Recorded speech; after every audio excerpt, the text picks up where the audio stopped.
Sihir ini juga termasuk perkara yang merusak kehidupan. Kita semua sama-sama maklum bahwa sihir sebenarnya bukan persoalan baru. Sejak sebelum datang Islam, sihir itu sudah ada. Di zaman Yunani kuno, sihir ada. Di zaman Mesir kuno, di zaman Cina kuno, dan yang lain-lain yang serba kuno, sihir itu sudah ada. Bahkan para nabi pun, para rasul yang diutus oleh Allah Subhanahu wa ta'ala, senantiasa berhadapan dengan ahli-ahli sihir untuk menguji kebenaran dari misi yang mereka bawa. Sihir adalah perbuatan di luar kebiasaan yang bisa dikerjakan oleh ahlinya dengan bantuan jin atau setan. Hukum mempelajari sihir adalah haram, mengamalkannya lebih haram lagi. Sebab itu saudara-saudara, sihir merupakan perbuatan merusak yang harus kita jauhi. Ciri-ciri daripada perbuatan sihir, pertama, ia mengandung tipuan, bayangan khayal. Di zaman Nabi Musa misalnya, orang melihat tambang-tambang itu seperti ular. Nabi Musa melayangkan tongkatnya menjadi ular-ular besar yang memakan ular-ular kecil ciptaan tukang-tukang sihir Fir'aun tadi. Lalu sihir bisa terjadi dengan bantuan jin kafir atau setan. Kemudian ciri yang ketiga, sifatnya halus dan tersembunyi. Taruh kata ada seorang ahli sihir yang mempergunakan ayat-ayat Quran sebagai jompa-jampe, sebagai baca-bacaan, itu cuma sekedar kedok. Tujuannya tidak lain menjadikan agama sebagai ketok untuk membenarkan cara yang dimurkai oleh Allah Subhanahu wa ta'ala. Satu hadis yang diriwayatkan oleh Imam Bazar dan Tabrani, Nabi berpesan, "Laisa minna man tatayyara lahu au takahhana au tukuhhina lahu au sahira lahu." Tidak termasuk ke dalam golonganku, kata Nabi. Tidak termasuk umatku. Siapa mereka? Man tatayyara lahu, orang yang bertatoyur. Apa tatoyur itu? Dari kalimat toyaro, artinya terbang. Toir biasa diartikan dengan burung. Tatoyaro percaya kepada suara-suara burung. Man tatayyara lahu, mempercayai, meyakini dengan benar-benar kepada suara beburungan. Kan suka ada itu, nah bunyi burung tuh, maling liwat. Maling liwat. Burung bunyi, maling liwat. Itu termasuk tatayyara lahu, percaya kepada suara burung. Kan aneh kalau suara orang nggak dipercaya, suara burung malah dipercaya. Ada ustadz ceramah, kiai ngaji, nggak mau didengerin, burung dengerin bener.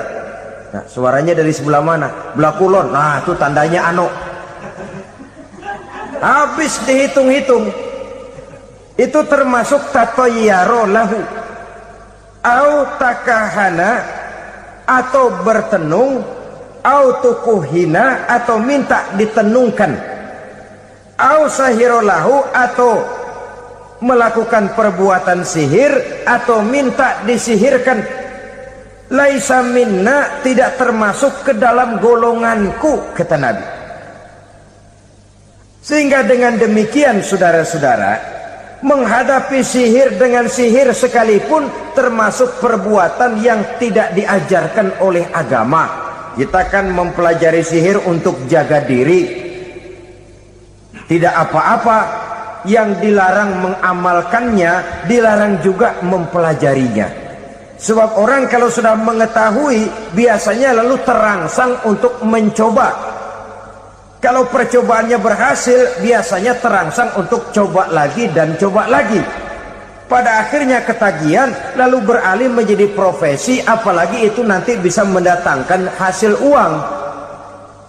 Saudara-saudara kaum muslimin rahimakumullah, kita manusia makhluk nyata, kita hidup di alam nyata, terikat oleh sunnatullah, causality.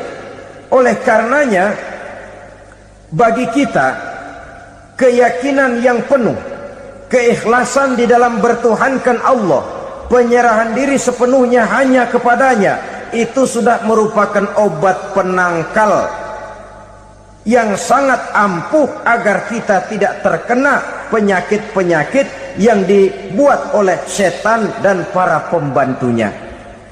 Sehingga beberapa ayat Quran mengajarkan, misalnya a'udzu bikalimatillahi tammati min syarri ma khalaq, atau bismillazi la yadurru ma'asmihi syai'un fil ardi wala fis sama, dengan menyebut nama Allah yang tidak bisa mendatangkan bahaya sedikit pun, dari baik yang datang dari langit maupun yang datang dari bumi.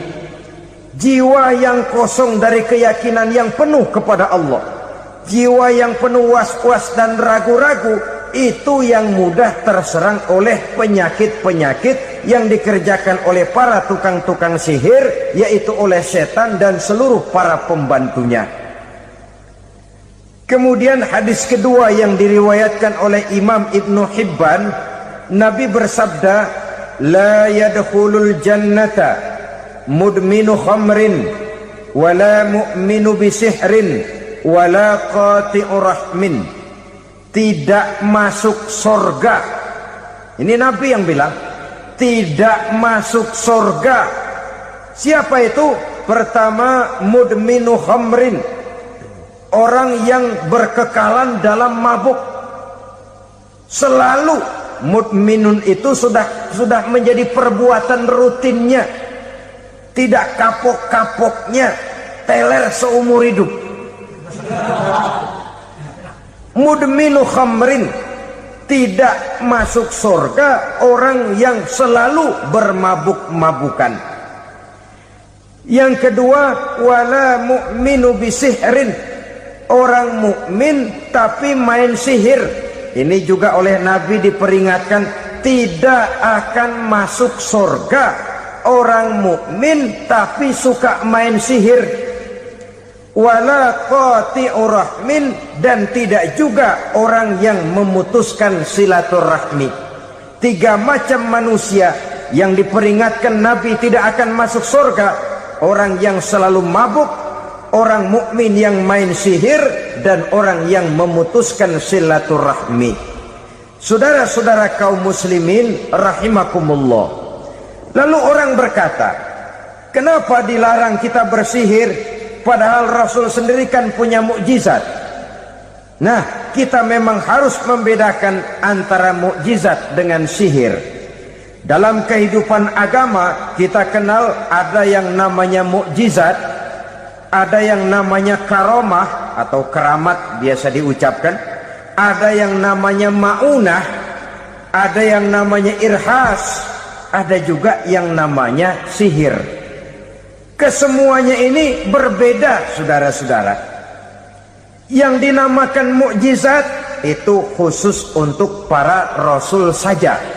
Satu kejadian luar biasa yang terjadi dilakukan oleh rasul atas izin dari Allah Subhanahu wa ta'ala. Perbedaannya dengan sihir jelas. Sihir dari setan, mukjizat dari Allah.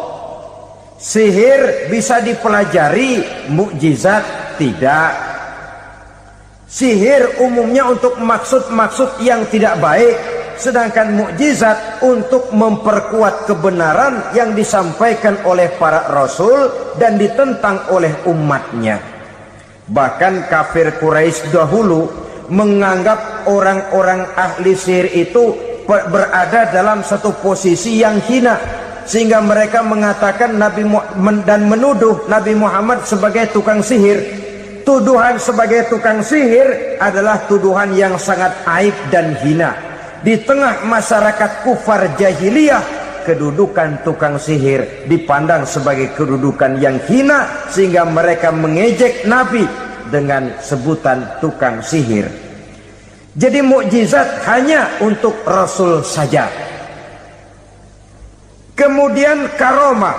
Karomah ini asal kata dari karoma, kehormatan, kemuliaan yang diberikan Allah kepada hamba-hambanya yang rajin mendekatkan diri kepadanya. Oleh karena ketekunannya melaksanakan ibadah, Allah memberikan keistimewaan kepada orang itu yang dengan keistimewaannya dia bisa mengerjakan yang tidak bisa dikerjakan oleh orang lain. Karomah hanya bisa dicapai dengan prestasi ibadah. Kalau sihir, mau ibadah apa enggak, asal dia belajar, bersatu dan berteman dengan setan, memenuhi persyaratan-persyaratan setan, biasanya lalu bisa. Sedangkan karomah tidak mungkin terwujud tanpa orang mendekatkan diri sedekat-dekatnya kepada Allah Subhanahu wa ta'ala. Maka kita lihat biasanya orang-orang yang punya ilmu sihir, mukanya rata-rata nggak enak dilihat. Kumuh, jauh dari air wudhu, jauh dari sujud kepada Allah, malah berteman dengan setan, menjadi pelayan-pelayannya setan.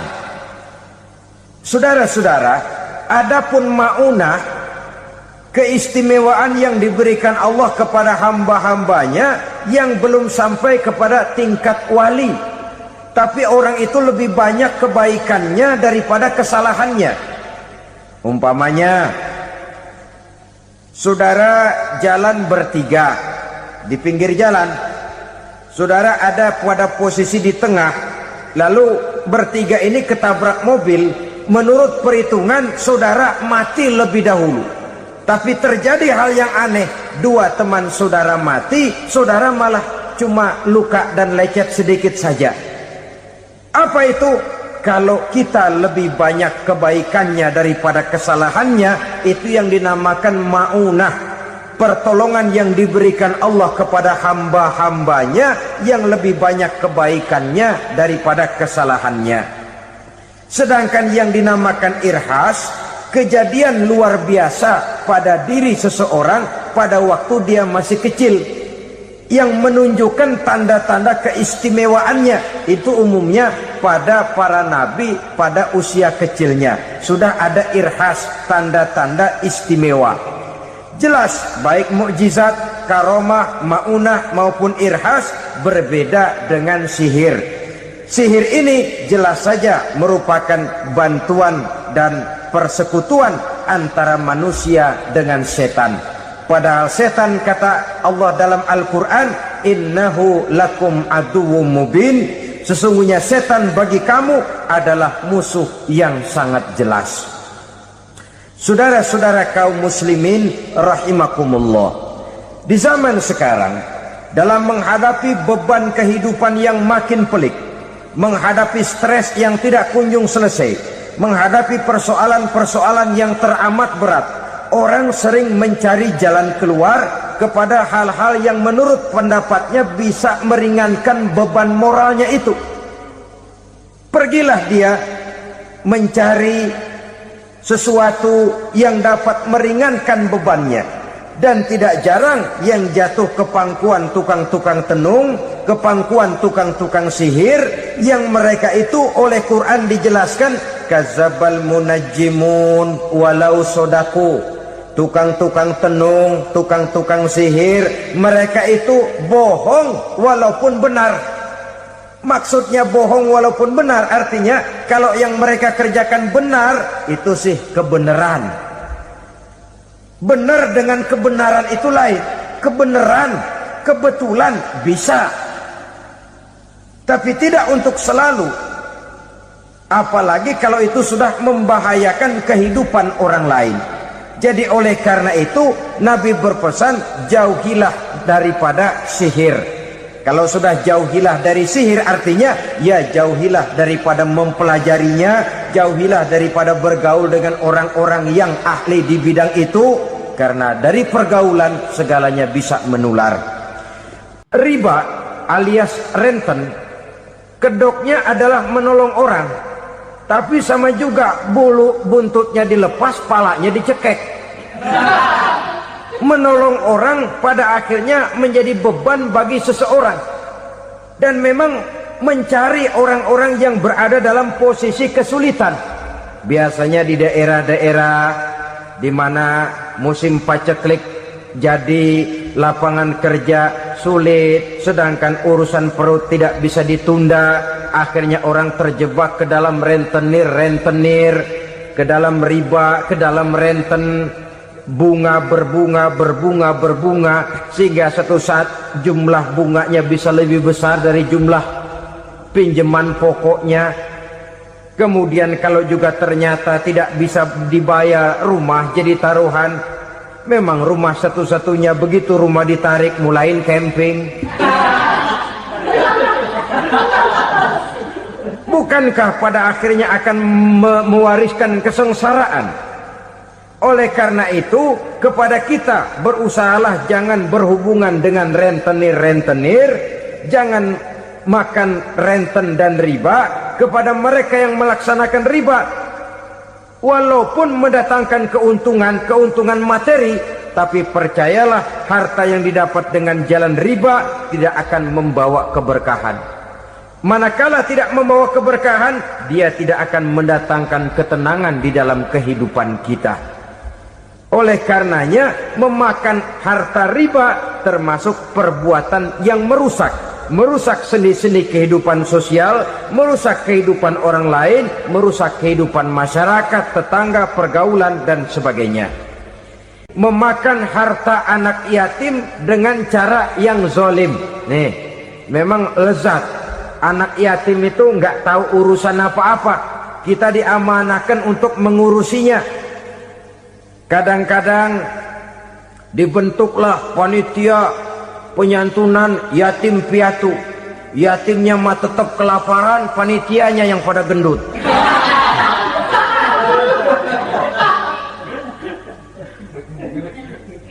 Padahal memakan harta anak yatim termasuk perbuatan dosa besar, dan menjantuni yatim merupakan perbuatan mulia.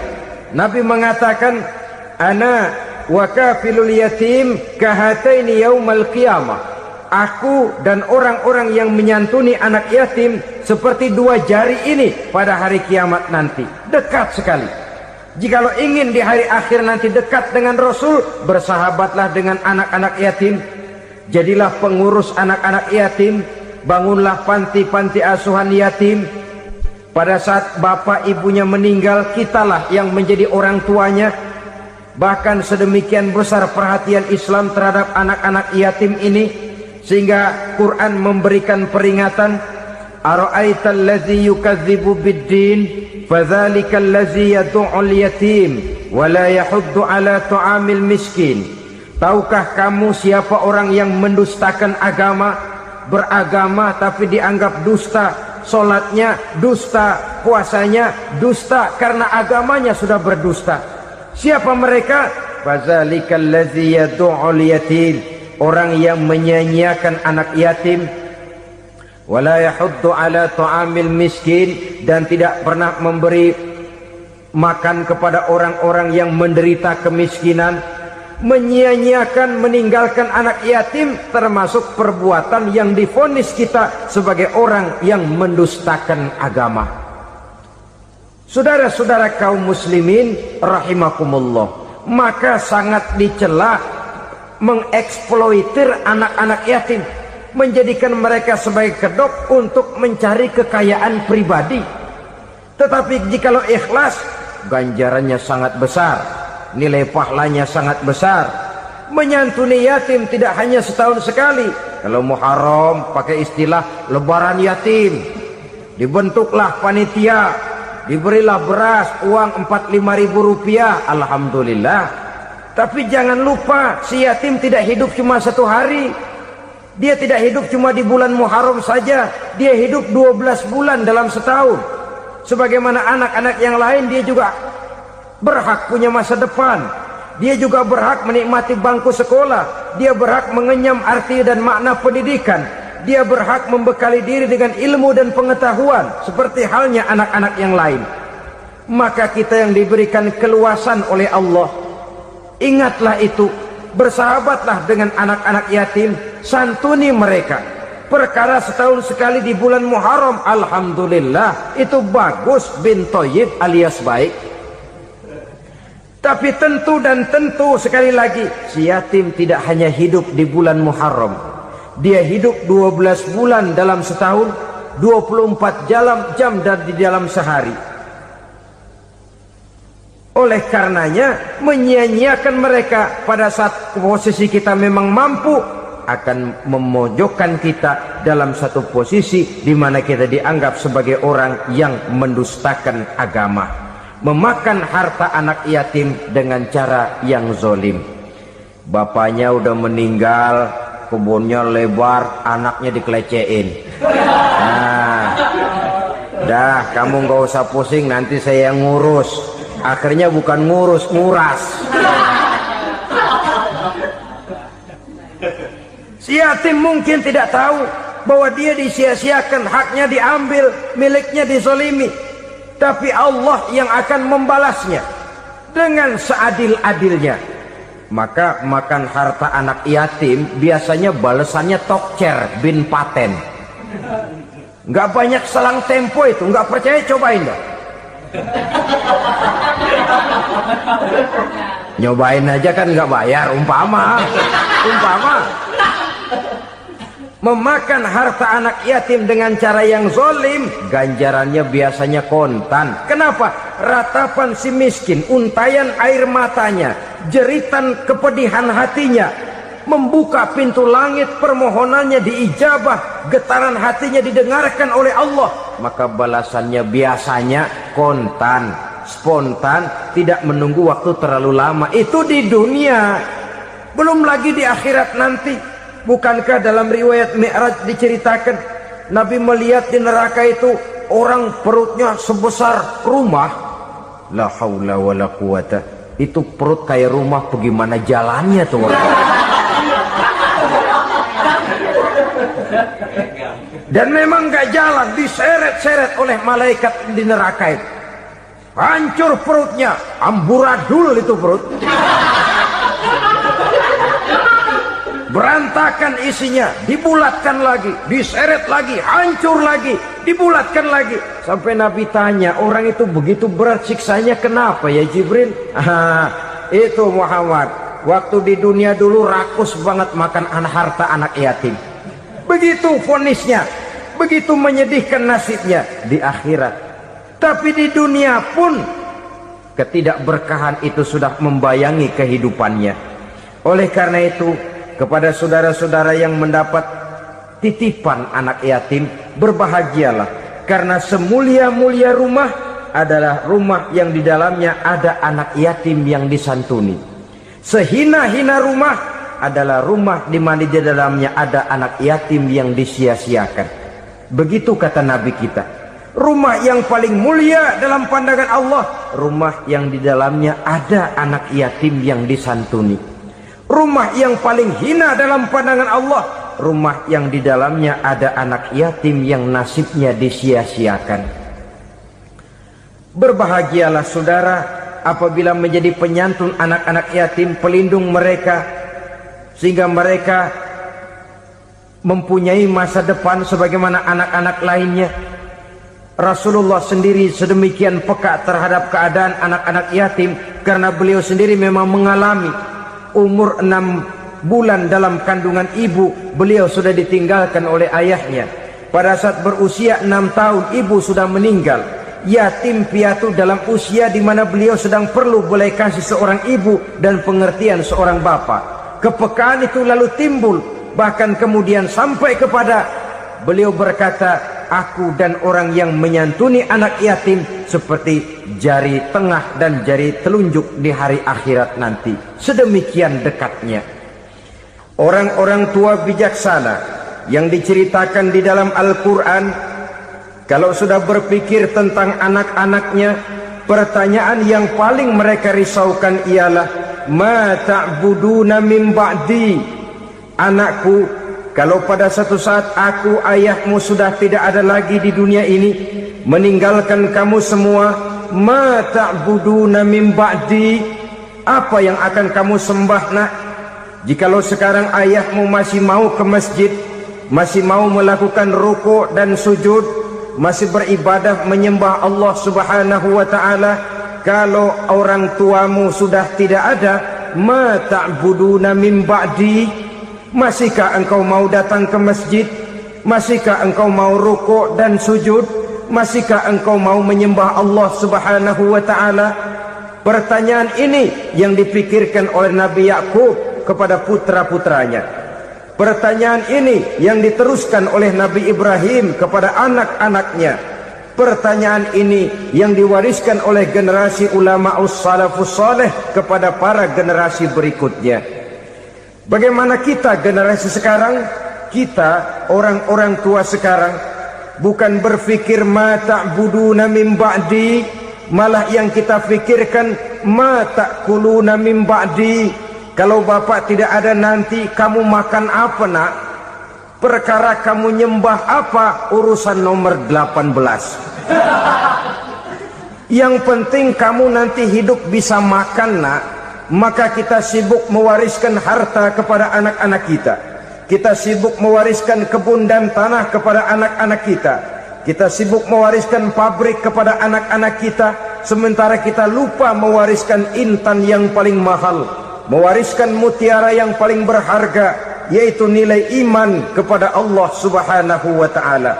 Alangkah baiknya apabila warisan harta, warisan tanah dan kebun, warisan rumah dan pabrik didasari lebih dahulu dengan mewariskan nilai iman kepada Allah Subhanahu wa ta'ala. Sebagai orang-orang tua, kita boleh bersedih kalau anak kita tidak mengerti komputer. Kita boleh bersedih kalau anak kita tidak mengerti matematika. Kita boleh bersedih kalau anak kita tidak mengerti bahasa Inggris. Tapi sewajarnya lebih bersedihlah kita orang tua jikalau mempunyai anak yang tidak kenal Allah sebagai Tuhannya, yang kemudian tidak mau rukuk dan sujud kepada Allah Tuhannya. Itulah kemalangan yang paling malang bila kita meninggalkan generasi yang tidak bertauhid kepada Allah Subhanahu wa ta'ala. Betapapun anak kita tidak ngerti komputer, saudara, paling-paling kerugiannya cuma kerugian dunia. Masuk dia ke alam barzakh, munkar nakir tidak akan sempat tanya kau belajar komputer apa tidak. Kumpul dia di padang mahsyar, malaikat juga tidak akan tanya matematikamu nilainya berapa. Yang ditanya kau kenal Allah, kau rukuk dan sujud kepadanya, kau pernah datang ke masjid. Oleh karena itu sekali lagi, menjaga nilai iman tidak hanya untuk kita, tetapi juga mewariskannya kepada anak-anak kita, generasi yang akan datang. Sungguh kemalangan yang paling besar apabila kita meninggalkan anak-anak kita. Mereka kita tinggalkan lemah ekonominya, itu tidak baik. Mereka kita tinggalkan lemah otaknya, itu pun akan membuat mereka tertinggal oleh yang lain. Tapi yang paling celaka, jikalau kita tinggalkan mereka dalam kondisi lemah imannya, rapuh akidahnya, tidak baik dan tidak betul keyakinan hidupnya. Oleh karena itu Nabi berpesan, jauhilah 7 perkara yang merusak. Yang pertama, syirik kepada Allah Subhanahu wa ta'ala, menyekutukan Allah baik dalam ucapan, dalam keyakinan ataupun dalam perbuatan. Ini perkara pertama yang termasuk 7 perusak besar di dalam kehidupan. Kalau sudah jatuh kita ke lembah syirik, bagaimanapun banyak kebaikan yang kita kerjakan, berjiwa sosial, bertangan pemurah, gemar menolong orang lain, kalau memang dasarnya syirik, maka seluruh kebaikan kita akan hancur, tidak akan ada nilainya dalam pandangan Allah Subhanahu wa ta'ala. Dalam pandangan manusia, mungkin kita dicatat sebagai orang sosial, gemar menolong orang lain, tidak berpangku tangan melihat orang yang mendapat kesulitan. Tapi oleh karena dasarnya syirik, dasarnya tidak mentauhidkan Allah, maka seluruh nilai kebaikan yang kita kerjakan tidak akan ada nilainya dalam pandangan Allah Subhanahu wa ta'ala. Maka jagalah iman kita, jangan sampai dihinggapi penyakit syirik yang bagaimana kecilnya sekalipun. Sekali lagi, baik syirik dalam bentuk ucapan, syirik dalam bentuk keyakinan, sampai kepada syirik dalam bentuk perbuatan, kita berhindar kepada sifat-sifat yang sedemikian itu. Karena apa? Dalam satu ayat Quran Allah Subhanahu wa taala menjelaskan, innallaha la yaghfiru ayyushraka bih wa yaghfiru ma duna dzalika liman yasha. Allah tidak akan memberi ampun kepada orang-orang yang menyekutukannya, tapi Allah masih mau memberikan ampun kepada dosa-dosa yang selain itu bagi orang-orang yang dikehendakinya. Dosa selain syirik, apabila kita bertaubat, Allah masih mau mengampuni. Tapi kalau sudah jatuh ke tempat syirik, itu sudah dosa yang tidak berampun. Taubatnya tidak lain melepas syirik, kembali kepada tauhid, berkeyakinan bahwa hanya ada Allah Subhanahu wa ta'ala, Tuhan satu-satunya, yang lam yalid walam yulad walam yakul lahu kufuwan ahad. Tidak beranak, tidak pula diperanakkan, dan tidak satupun yang dapat menyerupai Tuhan Allah Subhanahu wa ta'ala. Saudara-saudara kaum muslimin rahimakumullah, bahwa kita di zaman sekarang memang tidak menyembah berhala, ya. Bahwa kita tidak berterang-terangan mengatakan Tuhan lebih dari satu, memang. Bahwa kita tidak berkeyakinan Tuhan itu punya anak atau diperanakkan, tentu. Tapi dalam perbuatan dan i'tiqad, kita kadang-kadang jatuh tanpa kita sadari ke tempat yang bernama syirik ini. Oleh karenanya, di zaman di mana teknologi makin canggih, di mana kemajuan pembangunan makin menjangkau berbagai aspek kehidupan, diperlukan keseimbangan antara kemajuan fisik material dengan kemajuan mental spiritual. Apabila tidak ada keseimbangan, yang terwujud tentulah kepincangan, yang diawali dengan pincangnya cara kita berpikir, sehingga pada akhirnya akan mengarah kepada pincangnya cara kita berbuat dan bertindak di dalam kehidupan kita. Oleh karena itu, Nabi berpesan, jauhilah sifat syirik, karena syirik merupakan dosa yang teramat besar. Ini sifat merusak yang pertama. Yang kedua, kata Nabi, wasihra, jauhilah sihir. Sihir ini juga termasuk perkara yang merusak kehidupan. Kita semua sama-sama maklum bahwa sihir sebenarnya bukan persoalan baru.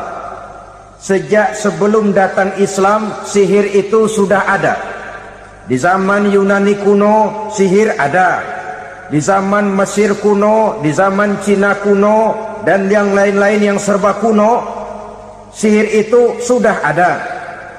Bahkan para nabi pun, para rasul yang diutus oleh Allah Subhanahu wa ta'ala, senantiasa berhadapan dengan ahli-ahli sihir untuk menguji kebenaran dari misi yang mereka bawa.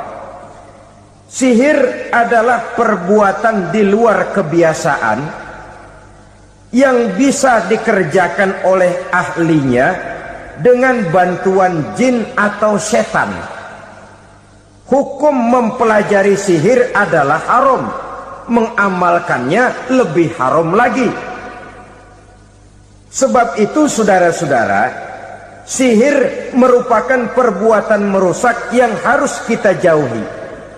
Ciri-ciri daripada perbuatan sihir, pertama, ia mengandung tipuan, bayangan khayal. Di zaman Nabi Musa misalnya, orang melihat tambang-tambang itu seperti ular. Nabi Musa melayangkan tongkatnya menjadi ular-ular besar yang memakan ular-ular kecil ciptaan tukang-tukang sihir Fir'aun tadi. Lalu sihir bisa terjadi dengan bantuan jin kafir atau setan. Kemudian ciri yang ketiga, sifatnya halus dan tersembunyi. Taruh kata ada seorang ahli sihir yang mempergunakan ayat-ayat Quran sebagai jompa-jampe, sebagai baca-bacaan, itu cuma sekedar kedok.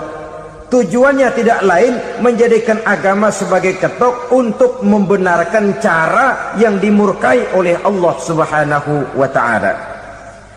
Satu hadis yang diriwayatkan oleh Imam Bazar dan Tabrani, Nabi berpesan, "Laisa minna man tatayyara lahu au takahhana au tukuhhina lahu au sahira lahu." Tidak termasuk ke dalam golonganku, kata Nabi, tidak termasuk umatku. Siapa mereka? Man tatayyara lahu, orang yang bertatoyur. Apa tatoyur itu? Dari kalimat toyaro, artinya terbang. Toir biasa diartikan dengan burung. Tatoyaro percaya kepada suara-suara burung.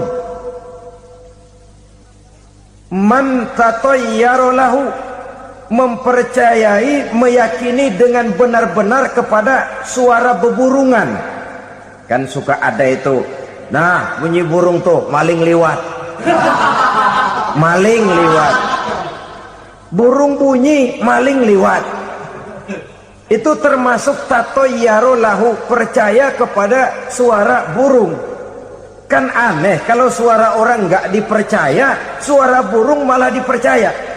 Ada ustadz ceramah, kiai ngaji, nggak mau didengerin, burung dengerin bener. Nah, suaranya dari sebelah mana? Belah kulon. Nah, itu tandanya anu. Habis dihitung-hitung. Itu termasuk tatayyara lahu. Au takahana, atau bertenung, au tukuhina, atau minta ditenungkan, au sahirolahu, atau melakukan perbuatan sihir, atau minta disihirkan. Laisa minna, tidak termasuk ke dalam golonganku, kata Nabi. Sehingga dengan demikian, saudara-saudara, menghadapi sihir dengan sihir sekalipun termasuk perbuatan yang tidak diajarkan oleh agama. Kita kan mempelajari sihir untuk jaga diri, tidak apa-apa. Yang dilarang mengamalkannya, dilarang juga mempelajarinya. Sebab orang kalau sudah mengetahui, biasanya lalu terangsang untuk mencoba. Kalau percobaannya berhasil, biasanya terangsang untuk coba lagi dan coba lagi. Pada akhirnya ketagihan, lalu beralih menjadi profesi, apalagi itu nanti bisa mendatangkan hasil uang. Saudara-saudara kaum muslimin rahimakumullah, kita manusia makhluk nyata, kita hidup di alam nyata, terikat oleh sunnatullah, causality. Oleh karenanya bagi kita keyakinan yang penuh, keikhlasan di dalam bertuhankan Allah, penyerahan diri sepenuhnya hanya kepadanya, itu sudah merupakan obat penangkal yang sangat ampuh agar kita tidak terkena penyakit-penyakit yang dibuat oleh setan dan para pembantunya. Sehingga beberapa ayat Quran mengajarkan, misalnya a'udzu bikalimatillahi tammati min syarri ma khalaq, atau bismillazi la yadurru ma'asmihi syai'un fil ardi wala fis sama, dengan menyebut nama Allah yang tidak bisa mendatangkan bahaya sedikit pun, dari baik yang datang dari langit maupun yang datang dari bumi. Jiwa yang kosong dari keyakinan yang penuh kepada Allah, jiwa yang penuh was-was dan ragu-ragu, itu yang mudah terserang oleh penyakit-penyakit yang dikerjakan oleh para tukang-tukang sihir, yaitu oleh setan dan seluruh para pembantunya.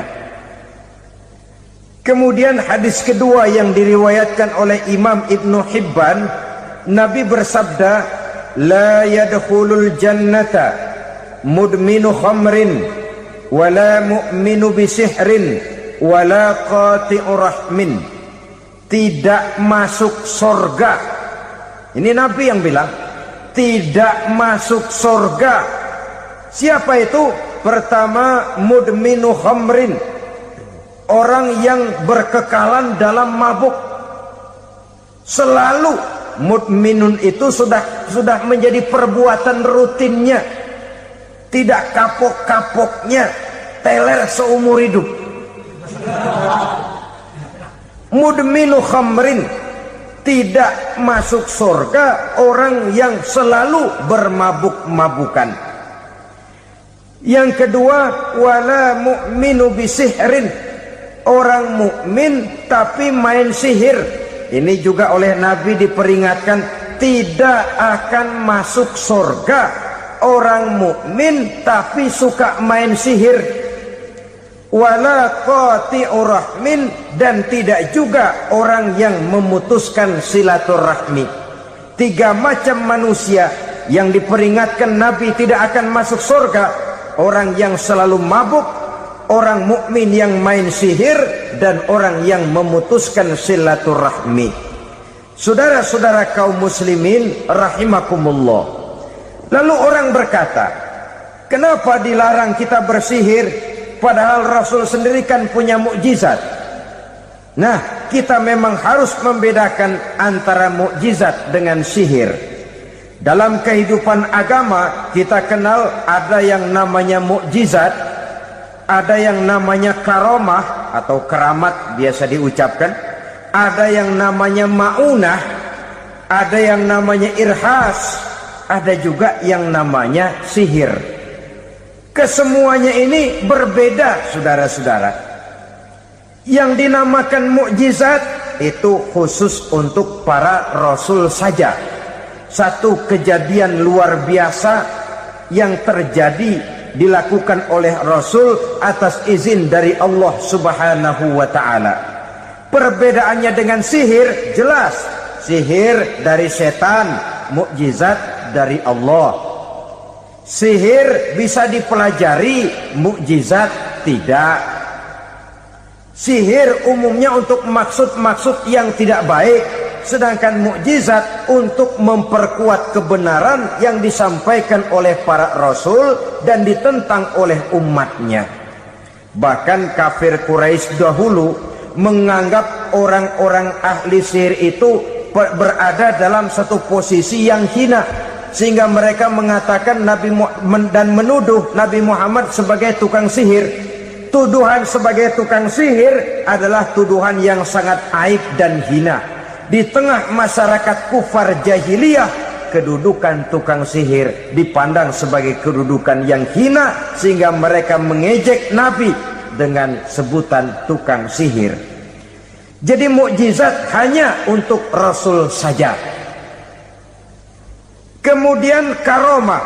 Karomah ini asal kata dari karomah, kehormatan, kemuliaan yang diberikan Allah kepada hamba-hambanya yang rajin mendekatkan diri kepadanya. Oleh karena ketekunannya melaksanakan ibadah, Allah memberikan keistimewaan kepada orang itu, yang dengan keistimewaannya dia bisa mengerjakan yang tidak bisa dikerjakan oleh orang lain. Karomah hanya bisa dicapai dengan prestasi ibadah. Kalau sihir, mau ibadah apa enggak, asal dia belajar, bersatu dan berteman dengan setan, memenuhi persyaratan-persyaratan setan, biasanya lalu bisa. Sedangkan karomah tidak mungkin terwujud tanpa orang mendekatkan diri sedekat-dekatnya kepada Allah Subhanahu wa ta'ala. Maka kita lihat biasanya orang-orang yang punya ilmu sihir, mukanya rata-rata nggak enak dilihat. Kumuh, jauh dari air wudhu, jauh dari sujud kepada Allah, malah berteman dengan setan, menjadi pelayan-pelayannya setan. Saudara-saudara, adapun maunah, keistimewaan yang diberikan Allah kepada hamba-hambanya yang belum sampai kepada tingkat wali, tapi orang itu lebih banyak kebaikannya daripada kesalahannya. Umpamanya, saudara jalan bertiga, di pinggir jalan, saudara ada pada posisi di tengah, lalu bertiga ini ketabrak mobil. Menurut perhitungan saudara mati lebih dahulu, tapi terjadi hal yang aneh, dua teman saudara mati, saudara malah cuma luka dan lecet sedikit saja. Apa itu? kalau kita lebih banyak kebaikannya daripada kesalahannya, itu yang dinamakan ma'unah, pertolongan yang diberikan Allah kepada hamba-hambanya yang lebih banyak kebaikannya daripada kesalahannya. Sedangkan yang dinamakan irhas, kejadian luar biasa pada diri seseorang pada waktu dia masih kecil, yang menunjukkan tanda-tanda keistimewaannya. Itu umumnya pada para nabi pada usia kecilnya sudah ada irhas, tanda-tanda istimewa. Jelas baik mukjizat, karomah, maunah maupun irhas berbeda dengan sihir. Sihir ini jelas saja merupakan bantuan dan persekutuan antara manusia dengan setan. Padahal setan, kata Allah dalam Al-Quran, innahu lakum aduwwum mubin, sesungguhnya setan bagi kamu adalah musuh yang sangat jelas. Saudara-saudara kaum muslimin rahimakumullah, di zaman sekarang dalam menghadapi beban kehidupan yang makin pelik, menghadapi stres yang tidak kunjung selesai, menghadapi persoalan-persoalan yang teramat berat, orang sering mencari jalan keluar kepada hal-hal yang menurut pendapatnya bisa meringankan beban moralnya itu. Pergilah dia mencari sesuatu yang dapat meringankan bebannya. Dan tidak jarang yang jatuh ke pangkuan tukang-tukang tenung, ke pangkuan tukang-tukang sihir, yang mereka itu oleh Quran dijelaskan kadzabal munajjimun walau sodaku. Tukang-tukang tenung, tukang-tukang sihir, mereka itu bohong walaupun benar. Maksudnya bohong walaupun benar, artinya kalau yang mereka kerjakan benar, itu sih kebenaran. Benar dengan kebenaran itu lain. Kebenaran, kebetulan bisa, tapi tidak untuk selalu. Apalagi kalau itu sudah membahayakan kehidupan orang lain. Jadi oleh karena itu Nabi berpesan, jauhilah daripada sihir. Kalau sudah jauhilah dari sihir, artinya ya jauhilah daripada mempelajarinya, jauhilah daripada bergaul dengan orang-orang yang ahli di bidang itu, karena dari pergaulan segalanya bisa menular. Baiklah saudara, ini yang kedua. Yang ketiga pesan Nabi, wa qatlan nafsil lati harramallahu illa bil haq, membunuh orang lain dengan cara yang tidak benar, membunuh orang yang diharamkan oleh Allah Subhanahu wa taala untuk melakukannya kecuali dengan alasan yang benar. Kita tahu Islam adalah agama damai, sesuai dengan namanya. Ia tidak dikembangkan dengan pedang dan kekerasan. Ia dikembangkan dengan keteladanan dan tuntunan moral. Oleh karena Islam bukan agama kekerasan, Islam pun tidak mementingkan dan mengajarkan kekerasan kecuali dengan alasan yang benar dan bisa dipertanggungjawabkan. Membunuh dengan sengaja, menghilangkan nyawa orang lain tanpa alasan yang bisa dibenarkan adalah merupakan dosa besar dan satu di antara 7 perkara yang bisa mendatangkan kerusakan dalam kehidupan dan yang hendaknya harus kita jauhi. Saudara-saudara kaum muslimin rahimakumullah, beberapa waktu yang lalu di sebuah kota kecil yang indah bernama New Auckland. Saudara tahu New Auckland? Tuh dari Gunung Kidul masih ngidul lagi. Pernah diadakan satu seminar yang membicarakan bagaimana menyelamatkan masyarakat manusia dari bahaya Perang Dunia Ketiga. Diperkirakan kalau terjadi Perang Dunia Ketiga, manusia tidak akan tersisa. Sebab apa?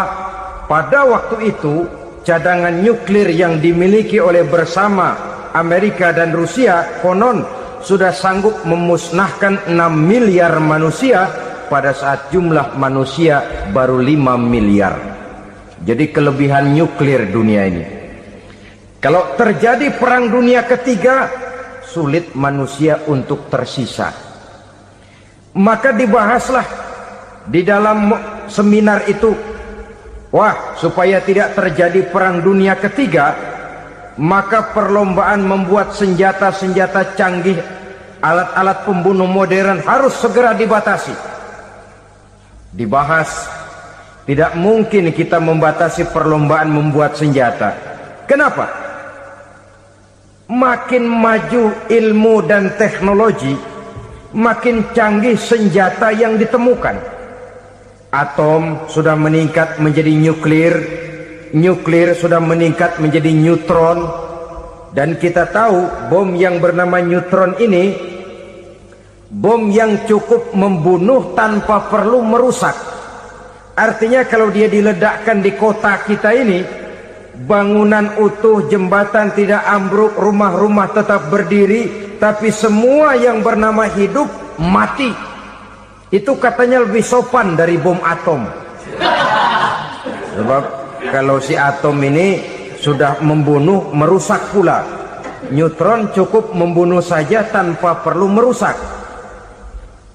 Jadi majunya senjata-senjata teknologi sebagai akibat yang logis dari kemajuan ilmu pengetahuan ini tidak bisa kita batasi. Dan memang sebenarnya yang bahaya bukan senjatanya, tapi manusia yang mengendalikan senjata itu. Mereka kembali kepada prinsip the man behind the gun. Bukan senjatanya yang bahaya, tapi manusia yang mengendalikan senjata itu yang bahaya. Walaupun senjatanya modern, katakanlah model M16 umpamanya, kalau yang mengendalikannya orang beriman, insya Allah aman. Tapi biar megang cuma senapan angin, kalau yang megang orang brutal, ngeri kita deket-deket. Apalagi kalau memang bukan ahlinya menggunakan senjata, bisa ngeker kaki kena jidat.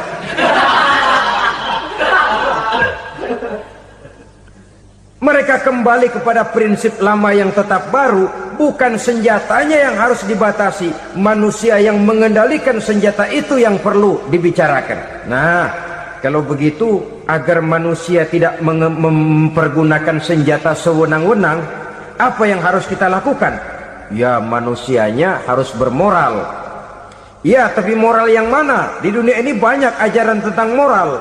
Itu pun mudah saja. Di sini kan kita undang saja ahli dari berbagai agama untuk membicarakan konsep perdamaian menurut agamanya masing-masing. Baik, setuju itu, setuju.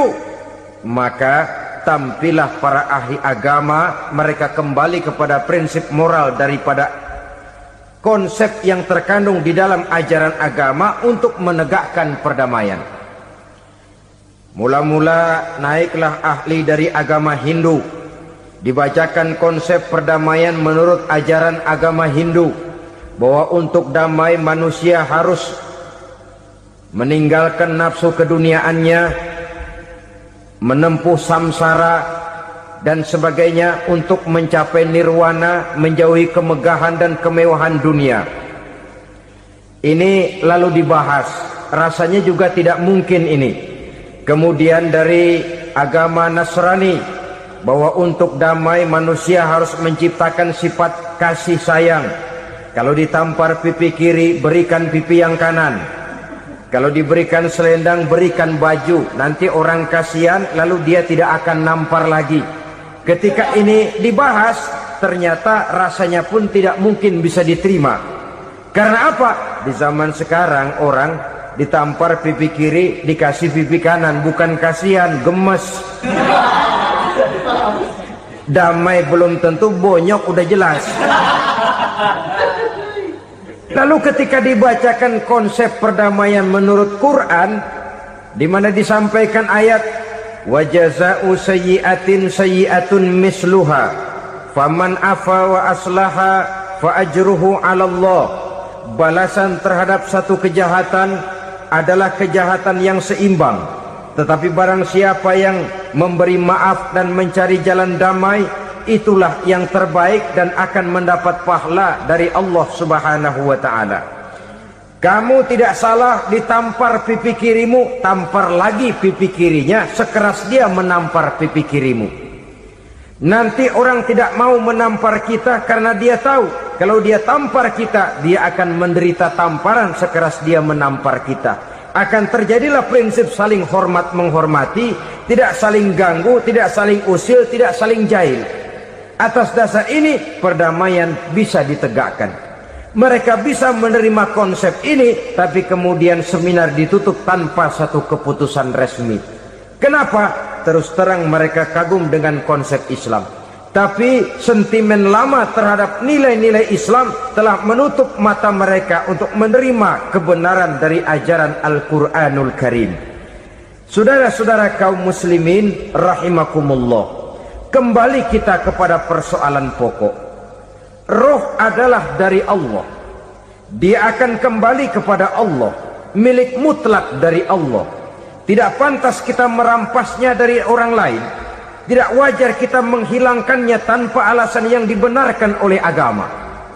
Di zaman sekarang, akibat persaingan hidup yang makin tajam, lapangan kerja yang makin sulit, tensi ekonomi yang makin tinggi, atau karena nilai moral yang makin rendah, atau juga karena rapuhnya pegangan orang kepada agama, nyawa rasanya sudah sedemikian murahnya. Berbagai kasus membuat berdiri bulu roma kita. Ada mayit, ada manusia dipotong 6, dicincang macam kambing. Ada yang dipotong 5, ada yang dipotong 13, dikardusin, dibuang ke tempat sampah. Inna lillahi wa inna ilaihi raji'un. Gejala apa ini? Kanibalisme. Manusia sudah demikian sadisnya, manusia sudah sedemikian buasnya, sehingga sesama manusia diperlakukan seperti hewan. Padahal hewan sendiri belum pernah macan makan macan, bagaimanapun buasnya macan. Belum pernah serigala memakan serigala, bagaimanapun brutalnya serigala. Tetapi manusia makan manusia di zaman sekarang kadang jadi kenyataan dalam kehidupan kita. Kadang persoalannya remeh saja. Soal uang 200 perak, pisau bicara, nyawa melayang. Soal rokok sebatang, celurit bicara, nyawa melayang. Soal-soal yang sama sekali tidak prinsip, begitu mudah kita menghilangkan nyawa orang lain. Padahal Nabi pernah memperingatkan, apabila dua orang muslim sudah berkelahi dan berbunuh-bunuhan, al-qatil wal maqtul finnar, yang membunuh dan yang terbunuh dua-duanya neraka. Sahabat heran, ya Rasul, kalau yang terbunuh, kalau yang membunuh masuk neraka itu sih wajar, tapi yang terbunuh kenapa neraka juga? Beliau menjawab, dua-duanya sudah punya niat untuk saling membunuh. Niatnya itu yang diponten. Yang terbunuh cuman lagi apes aja, keduluan dia. Umpama tidak terbunuh, pasti dia yang akan membunuh. Oleh karenanya al-qatil wal maktul, yang membunuh dan yang dibunuh finnar, dua-duanya masuk ke dalam neraka. Islam menghormati kehidupan, tidak hanya terbatas kepada sesama muslim, orang-orang yang berlainan agama pun yang mau hidup berukun, damai, berdampingan dengan umat Islam, jiwa mereka, darah mereka dilindungi oleh nilai-nilai Islam yang disebut dengan kafir zimmi ini. Mengganggu mereka sama saja dengan mengganggu aku, kata Nabi. Jadi oleh karena itu, sayangilah sesama. Kehidupan adalah anugerah Allah, bukan wewenang kita untuk mencabutnya dari orang lain, bukan wewenang kita untuk merampas dan menghilangkannya dari orang lain. Apa yang tidak enak terjadi pada diri kita, begitu pula lah apabila terjadi pada diri orang lain. Sehingga Nabi mengatakan, la yu'minu ahadukum hatta yuhibba li akhihi ma yuhibbu li nafsihi. Belum dikatakan beriman seseorang kamu apabila dia belum mencintai saudaranya seperti ia mencintai dirinya sendiri. Apa yang enak dirasakan oleh orang lain, enak juga dirasakan oleh dia. Mengukur orang lain dengan diri sendiri. Kalau orang lain tanpa salah saya fitnah, kalau saya tanpa salah difitnah orang enak apa enggak? Enggak, orang lain juga begitu.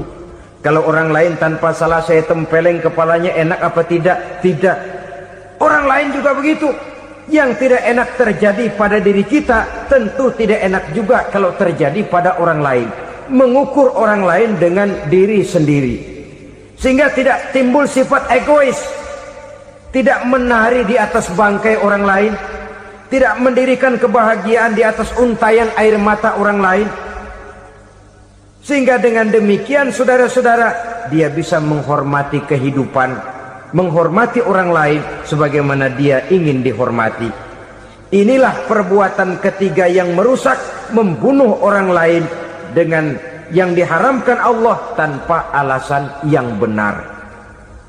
Yang ketiga. Kemudian yang keempat, perbuatan merusak wa aklar riba, makan riba. Hidup adalah tolong menolong. Bahasa kerennya take and give katanya. Saling memberi dan saling menerima. Nabi mengajarkan man kuraba kurbatan min kurabid dunya karaballahu lahu kurbatan min kurabi yaumal qiyamah wallahu fi aunil abdi madamal abdu fi auni akhihi. Siapa yang meringankan beban dari beban-beban yang diderita seseorang di dalam kehidupan dunia, Allah akan meringankan bebannya daripada beban-beban yang harus dipikulnya di hari kiamat nanti. Wallahu fi aunil abdi madamal abdu fi auni akhihi. Allah senantiasa akan menolong seorang hamba selama hamba itu masih mau menolong saudaranya. Allah selalu akan menolong seorang hamba selama hamba itu masih mau menolong saudaranya. Apabila kita sudah berpangku tangan terhadap kesulitan orang lain, biasanya pun pada saat kita mendapat kesulitan, kita akan sulit juga memperoleh pertolongan. Nah, riba alias renten, kedoknya adalah menolong orang, tapi sama juga bulu buntutnya dilepas, palanya dicekek. Menolong orang pada akhirnya menjadi beban bagi seseorang. Dan memang mencari orang-orang yang berada dalam posisi kesulitan, biasanya di daerah-daerah di mana musim paceklik, jadi lapangan kerja sulit, sedangkan urusan perut tidak bisa ditunda. Akhirnya orang terjebak ke dalam rentenir, ke dalam riba, ke dalam renten. Bunga berbunga, sehingga satu saat jumlah bunganya bisa lebih besar dari jumlah pinjaman pokoknya. Kemudian kalau juga ternyata tidak bisa dibayar, rumah jadi taruhan. Memang rumah satu-satunya, begitu rumah ditarik mulain camping. Bukankah pada akhirnya akan mewariskan kesengsaraan? Oleh karena itu, kepada kita berusahalah jangan berhubungan dengan rentenir, jangan makan renten dan riba. Kepada mereka yang melaksanakan riba, walaupun mendatangkan keuntungan materi, tapi percayalah harta yang didapat dengan jalan riba tidak akan membawa keberkahan. Manakala tidak membawa keberkahan, dia tidak akan mendatangkan ketenangan di dalam kehidupan kita. Oleh karenanya, memakan harta riba termasuk perbuatan yang merusak sendi-sendi kehidupan sosial, merusak kehidupan orang lain, merusak kehidupan masyarakat, tetangga, pergaulan dan sebagainya. Yang kelima, wa akla malil yatim, memakan harta anak yatim dengan cara yang zalim. Nih, memang lezat. Anak yatim itu nggak tahu urusan apa-apa. Kita diamanahkan untuk mengurusinya. Kadang-kadang dibentuklah panitia penyantunan yatim piatu. Yatimnya mah tetap kelaparan, panitianya yang pada gendut.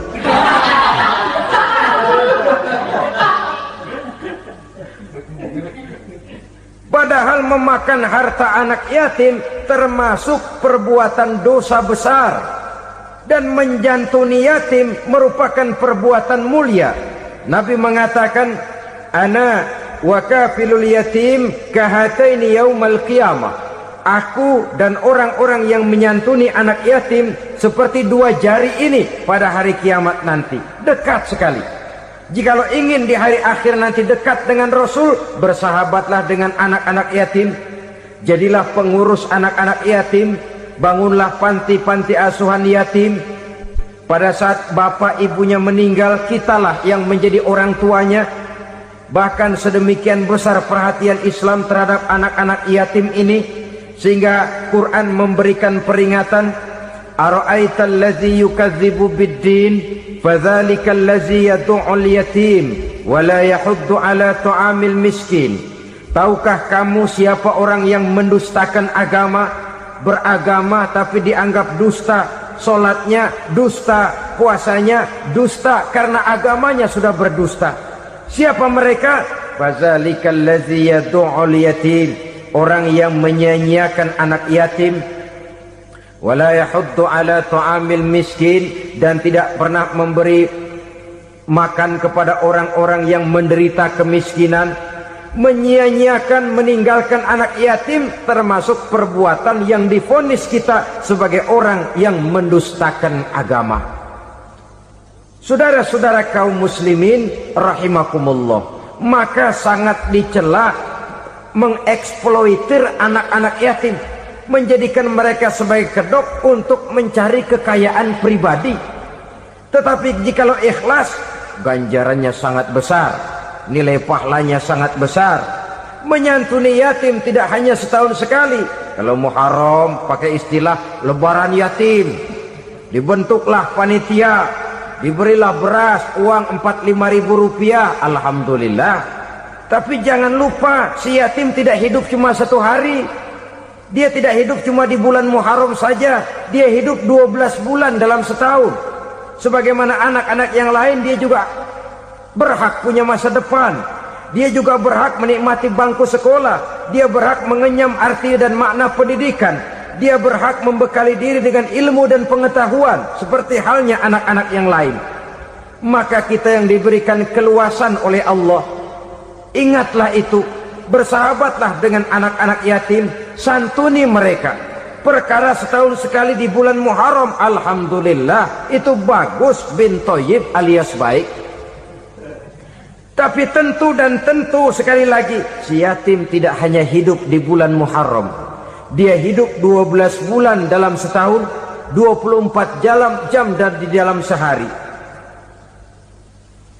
Oleh karenanya, menyia-nyiakan mereka pada saat posisi kita memang mampu, akan memojokkan kita dalam satu posisi di mana kita dianggap sebagai orang yang mendustakan agama. Memakan harta anak yatim dengan cara yang zolim. Bapaknya udah meninggal, kebunnya lebar, anaknya dikelecehin. Nah, dah kamu nggak usah pusing, nanti saya yang ngurus. Akhirnya bukan ngurus, nguras. Si yatim mungkin tidak tahu bahwa dia disia-siakan, haknya diambil, miliknya dizolimi. Tapi Allah yang akan membalasnya dengan seadil-adilnya. Maka makan harta anak yatim biasanya balasannya tokcer bin paten. Nggak banyak selang tempo itu, nggak percaya cobain dah. Nyobain aja kan nggak bayar, umpama.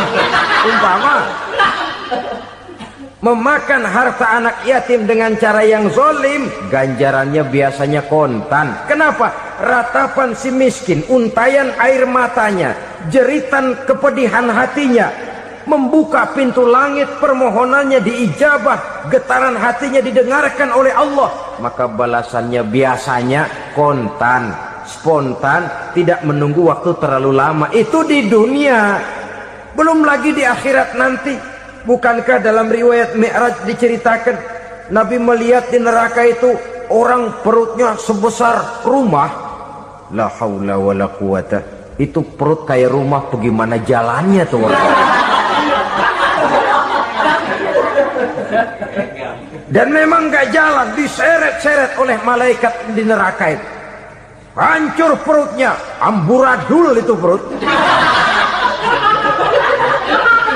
Berantakan isinya, dibulatkan lagi, diseret lagi, hancur lagi, dibulatkan lagi. Sampai Nabi tanya, orang itu begitu berat siksanya kenapa ya Jibril?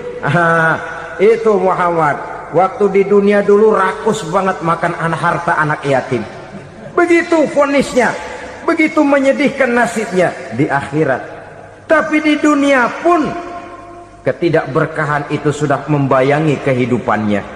Oleh karena itu, kepada saudara-saudara yang mendapat titipan anak yatim, berbahagialah, karena semulia-mulia rumah adalah rumah yang di dalamnya ada anak yatim yang disantuni. Sehina-hina rumah adalah rumah di mana di dalamnya ada anak yatim yang disia-siakan. Begitu kata Nabi kita. Rumah yang paling mulia dalam pandangan Allah, rumah yang di dalamnya ada anak yatim yang disantuni. Rumah yang paling hina dalam pandangan Allah, rumah yang di dalamnya ada anak yatim yang nasibnya disia-siakan. Berbahagialah saudara apabila menjadi penyantun anak-anak yatim, pelindung mereka, sehingga mereka mempunyai masa depan sebagaimana anak-anak lainnya. Rasulullah sendiri sedemikian peka terhadap keadaan anak-anak yatim, karena beliau sendiri memang mengalami umur 6 bulan dalam kandungan ibu, beliau sudah ditinggalkan oleh ayahnya. Pada saat berusia 6 tahun ibu sudah meninggal. Yatim piatu dalam usia di mana beliau sedang perlu belas kasih seorang ibu dan pengertian seorang bapa. Kepekaan itu lalu timbul, bahkan kemudian sampai kepada beliau berkata, aku dan orang yang menyantuni anak yatim seperti jari tengah dan jari telunjuk di hari akhirat nanti. Sedemikian dekatnya. Baiklah ya, jadi yang kelima, memakan harta anak yatim. Jauhi, karena ini perbuatan yang merusak. Yang keenam, watawalli yaumaz zahfi, melarikan diri pada hari pertempuran. Apa ini? Khianat, tidak konsekuen dengan konsep perjuangan. Pada mulanya keras benar teriak, berantas korupsi, ganyang korupsi, cuma karena belum dapat giliran. Begitu dia naik dapat kesempatan, korupsinya lebih edan dari yang diteriakinya. Ini termasuk tawalli yaumaz zahfi, berpaling pada hari peperangan. Di saat menghadapi musuh, kalau belum kelihatan musuh, teriaknya nyaring bener. Jangan takut, demi kebenaran sampai titik darah yang paling penghabisan. Musuh belum kelihatan. Begitu musuh sudah kelihatan, paling dulu lari ke belakang.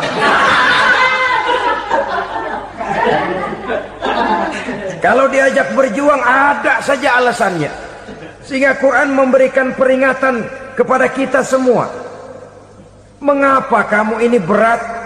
Kalau sudah diajak berjuang di jalan Allah, kakimu seperti terhunjam berakar di perut bumi.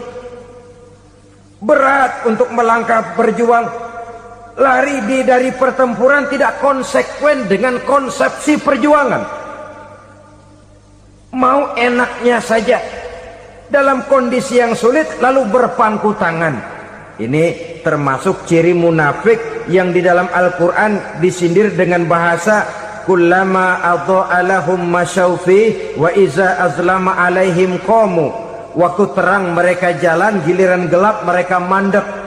Artinya, maksudnya kalau giliran ada untungnya aja rame-rame teriak Islam, tapi begitu diminta berjuang, dituntut berkorban, rame-rame mundur.